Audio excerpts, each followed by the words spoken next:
In the heart of the Congo basin, where the mist clung to the ancient trees like forgotten secrets, lay the Nkosi Gorilla Sanctuary. Spanning over 1,000 acres of protected rainforest, it was a fortress against poachers and loggers. A haven for the endangered mountain gorillas that roamed its verdant hills. Dr. Elena Vasquez had dedicated her life to this place. Arriving as a wide-eyed intern 15 years ago and rising to become its lead veterinarian, her days were a blur of patrols, medical checks, and the endless battle against habitat loss. But nothing prepared her for the disappearance of Kira, the sanctuary's most enigmatic female gorilla. It started on a sweltering afternoon in late July. The air was thick with the hum of insects and the distant calls of birds. Kira, with her sleek black fur and piercing amber eyes, had been under close watch. Her belly swelled with the promise of new life. The result of a rare successful mating with the troop's dominant silverback, Thorn. Gorillas in captivity or semi-wild sanctuaries like Nkosi often struggled with births. But Kira seemed robust, her movements deliberate and calm as she foraged near the observation post. Elena was reviewing data logs when the alarm sounded. "Kira's missing," radioed Marcus, her trusted assistant, a burly Congolese ranger with a scar across his cheek from a poacher's machete years ago. She was by the stream an hour ago. Now gone. No tracks, no signs. Elena's heart raced. Disappearances weren't unheard of. Gorillas could slip into the dense undergrowth like ghosts, but with Kira so close to term, this was a crisis. She grabbed her backpack, stocked with tranquilizers, GPS trackers, and medical supplies, and rallied the team. There was Sarah, the young American biologist fresh from grad school, eager but untested. Old-timer Jacques, a French expat who knew the forest like his own veins. And a handful of local rangers who moved through the bush with silent grace. They fanned out, combing the perimeter. Hours turned into a fruitless search under the canopy's dim light. As dusk fell, painting the sky in hues of bruised purple, Elena's worry deepened. She wouldn't just wander off, she muttered to Marcus as they paused by a cluster of fig trees. Not now. That night, the sanctuary buzzed with tension. Lanterns flickered in the main camp, casting long shadows on the thatched roofs. Elena pored over maps, her mind racing through possibilities: poachers, injury, perhaps Kira seeking solitude for birth, a behavior observed in wild females.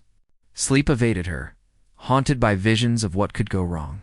Gorilla births were perilous. Complications like breech positions or infections claimed many lives. Dawn brought hope and dread. Fresh tracks were spotted near the eastern fence. Massive imprints pressed deep into the mud, leading toward the rugged cliffs that overlooked the river gorge. "These are hers," Jacques confirmed, kneeling to examine them. "But look, they're erratic." "She's in pain," the team mobilized, trekking through the thickening jungle. Vines snagged at their clothes, and the heat pressed down like a living thing. Elena's radio crackled with updates from the drone operator back at base. Thermal signatures faint, but something's up ahead by the rocks. As they crested a ridge, the scene unfolded. There, in a shallow cave etched into the cliffside, Kira huddled. Rain began to fall, a sudden downpour that turned the ground to slurry. She was in labor, her massive frame convulsing with each contraction. Low grunts echoed off the stones, primal and raw. "Stay back," Elena whispered to the team, hidden behind a screen of foliage. Sanctuary protocol was clear. Observe. Don't interfere unless death was imminent. But watching Kira writhe, alone and exposed, tested every ounce of their restraint. The rain intensified, sheets of water cascading from the canopy above. Thunder rumbled in the distance, shaking the leaves. Kira's labored breaths cut through the noise, each one a testament to her strength. Elena adjusted her binoculars, her hands slick with moisture. "She's progressing," she noted, voice steady despite the knot in her stomach. But something's off. She's glancing back constantly. Indeed, Kira's eyes darted to the shadows behind her as if sensing an unseen threat.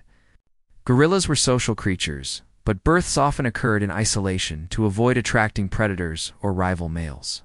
Here, though, isolation felt like vulnerability. Sarah shifted beside Elena. "Should we prep the dart gun? Just in case?" "Not yet," Elena replied. "She's handling it." Interference could stress her more. Hours dragged on. The team rotated shifts, soaked to the bone, their clothes heavy and clinging. Then, a shift. Kira arched her back, knuckles digging into the wet earth. A guttural roar escaped her as the first infant emerged, slick and squirming in the mud. It was small, fur-matted, but alive, its tiny cries piercing the storm. The team exhaled collectively. "One down," Marcus murmured over the radio. But Kira didn't immediately tend to it. Instead, she twisted, grimacing as another contraction hit. Elena's eyes widened. Wait, another one? Twins. The word hung unspoken. Twin births in gorillas were exceedingly rare, with survival rates dismal often. Mothers abandoned the weaker to ensure the stronger's chance. The second infant slid out. Smaller, frailer, its movements feeble. Kira hovered, her massive arms trembling. The stronger twin wriggled toward her, instinct guiding it to her warmth. The weaker lay still, rain pooling around its form. Elena's pulse thundered. "She's deciding," she whispered. In the wild, this was nature's calculus. Resources were finite, and one healthy offspring trumped two weak ones. But Kira defied expectation. With a hesitant grunt, she scooped up the stronger first, cradling it to her chest. Then, after an agonizing pause, she reached for the second, lifting it gently. Both nestled against her, but the weaker's breaths were shallow, labored. "She's taken both," Sarah said, awe in her voice. "But the little one. It's not latching." Elena's mind raced. Hypothermia from the rain, weakness from birth without milk, the weaker twin would fade fast. Protocol screamed observation, but humanity urged action. Then, movement in the underbrush. Jacques tensed. Thermal cam, picking up a large signature. Approaching from the north, Elena's blood ran cold. A rogue male, perhaps ousted from a nearby wild troop, drawn by the scent of birth. Male gorillas were infamous for infanticide, eliminating rivals' offspring to prompt mating. Thorn, the sanctuary's silverback, was too far to intervene. The male emerged, a behemoth with silver-streaked fur. Eyes locked on Kira. He beat his chest, the boom reverberating like thunder. Kira rose, twins tucked behind her, and responded with her own display fists, pounding teeth bared. The standoff was electric, rain blurring the scene. The team held their breath. A fight could kill all three, but the male sniffed, hesitated, then retreated into the shadows. Why? Elena wondered. Perhaps Kira's ferocity, or a whiff of thorns sent marking territory. Whatever the reason, relief was short-lived. The weaker twins' cries weakened. "We can't wait," Elena decided. "Marcus, you're with me." Sarah prepped the nursery. Marcus had his own history with Kira, years ago. As a young ranger, he'd nursed her through a snare injury, hand-feeding her fruits while she healed in quarantine. Their bond was unspoken, but profound gorillas remembered faces, scents, kindnesses. The plan was risky. Approach unarmed, rely on trust to retrieve the weak twin for emergency care. Elena would cover with a tranq dart if needed, but firing could shatter the fragile piece. As they crept closer, the fence's gate creaked open. Kira's head snapped up, her posture defensive. Marcus knelt, palms out, murmuring in Lingala, the local tongue he'd used during her recovery. "Easy, girl. Remember me? I'm here to help." Kira tilted her head, nostrils flaring. Minutes stretched like hours. Then, miraculously, she nudged the weaker twin forward, a silent concession. Marcus scooped it up, wrapping it in a thermal blanket, and backed away. Kira watched, unblinking, but didn't charge. Back at the nursery, a converted cabin with incubators and monitors, Sarah took over. The infant, a female, they determined, was hypothermic, dehydrated. For fluids, warmth lamps, formula feeds, her vital signs stabilized, but the road ahead was long. Meanwhile, Kira remained vigilant with the stronger twin, a male they dubbed Leo for his bold cries. She nested in the cave, foraging minimally, her eyes often scanning the path to the sanctuary. Days blurred. Elena divided time between patrols and nursery shifts. Subplots emerged, poacher rumors from nearby villages, funding cuts threatening the sanctuary, Sarah's personal doubts about her career choice after a failed relationship back home. One night, a storm raged again.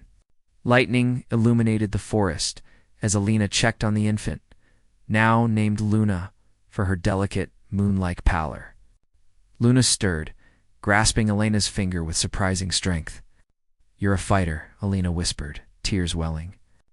It reminded her of her own last miscarriage years ago that drove her to this work. Word of the twins spread through the sanctuary staff, boosting morale amid challenges. But external pressures mounted. A local warlord, rumored to fund poaching, was spotted near the borders. Jacques, with his checkered past as a reformed hunter, volunteered for extra patrols. "I've seen what men like him do," he confided to Elena. "They'd sell Kira's hide for a fortune." Internally, Thorne's troop grew restless. The silverback patrolled closer to Kira's cave, his grunts a mix of protection and possession. Would he accept the twins? Paternity was assumed, but guerrilla dynamics were complex. Luna thrived in care, gaining weight, her eyes opening to reveal the same amber as Kira's. The team debated reunion. Too soon, and Kira might reject her, Sarah argued. Too late, and the bond breaks. On day 10, they tried. Placing Luna in a carrier near the cave, they retreated. Kira approached warily, sniffing, circling. Then, with a soft hoot, she lifted Luna. Integrating her seamlessly with Leo, the twins nursed side by side, Kira's posture relaxing for the first time. But peace was fleeting. Drones captured poachers breaching the fence-armed men seeking ivory and bushmeat. A nighttime raid ensued. Elena's team, aided by local authorities, ambushed them. Gunfire echoed, but no casualties. The poachers fled, one captured. In the aftermath, Kira's family drew closer to the sanctuary core as if sensing safety in human proximity. Thorne even allowed Marcus near, a rare tolerance. Months passed. The twins grew, Leo boisterous, climbing vines with reckless abandon. Luna more cautious, but quick to learn. Kira transformed into a doting mother, teaching them foraging social cues. The sanctuary documented it all. Videos going viral, miracle twins defy odds in Congo sanctuary. Elena's team faced personal growth. Sarah found purpose, staying on. Jacques reconciled with his past. Marcus proposed to his longtime partner amid the celebration. On the twins' first birthday, a quiet ceremony, gates closed, just the troop in the clearing. Kira groomed them under the sun, defying nature's harsh edicts through instinct tempered by compassion and human alliance. The story became legend, inspiring conservation efforts worldwide. But for Elena, it was simple. In the shadows of the canopy, life found a way, bound by trust, that bridged worlds. Thanks so much for listening. See you in the next video. Have a great day.